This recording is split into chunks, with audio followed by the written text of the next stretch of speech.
సీతాకాంత్ అయితే తన ఆఫీస్‌కి రెడీ అవుతూ ఉంటాడు. ఇంతలో అక్కడ ఉన్న రామలక్ష్మి అయితే అన్నీ రెడీ చేస్తూ ఉంటుంది. అది చూసిన సీతాకాంత్ అయితే ఏంటి రామలక్ష్మి ఇవన్నీ చేస్తుంది నా మీద ప్రేమతోనేనా అని చెప్పేసి అయితే ఆలోచిస్తూ ఉంటాడు.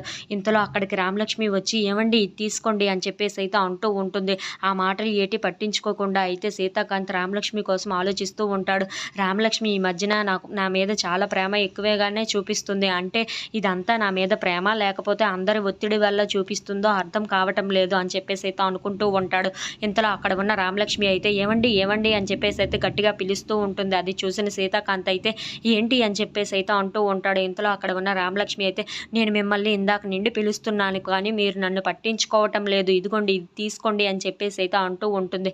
ఇంతలో అక్కడ ఉన్న రామలక్ష్మి అయితే తను ఆఫీస్కి బయలుదేరడానికి అన్నీ రెడీ చేస్తూ ఉంటుంది. అది చూసిన సీతాకాంత్ అయితే ఏంటి రామలక్ష్మి ఇంత ప్రేమ చూపిస్తుందంటే నా మీద ప్రేమ ఉండే చూపిస్తుందో లేదో తెలియదు, నాకు ఎలా తెలుసుకోవడం అని చెప్పేసి అయితే అనుకుంటూ ఉంటాడు. ఇంతలో అక్కడ ఉన్న రామలక్ష్మి అయితే అన్నీ రెడీ చేసి ఏవండి ఇగోండి ఇవన్నీ తీసుకొని ఆఫీస్కి బయలుదేరండి, ఇప్పుడు వెళ్ళడం అంత అవసరమా అని చెప్పేసి అయితే అడుగుతూ ఉంటుంది.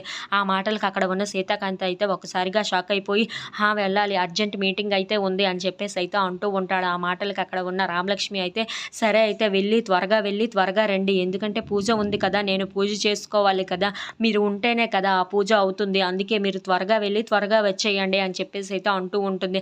ఆ మాటలు విన్న సీతాకాంత్ అయితే ఏంటి నిజంగానే నా మీద ఎక్కువ ప్రేమ ఉన్నట్టు చూపిస్తుంది, కానీ నేను ఈ విషయం ఎలాగోలా తెలుసుకోవాలి అని చెప్పేసి అయితే అనుకుంటూ ఉంటాడు. ఇంతలో అక్కడ ఉన్న రామలక్ష్మి అయితే ఇంకా ఏం ఆలోచిస్తున్నారు, త్వరగా వెళ్ళి త్వరగా రండి అని చెప్పేసి అయితే తనని పంపిస్తూ ఉంటుంది. If you like this video please like, share and subscribe.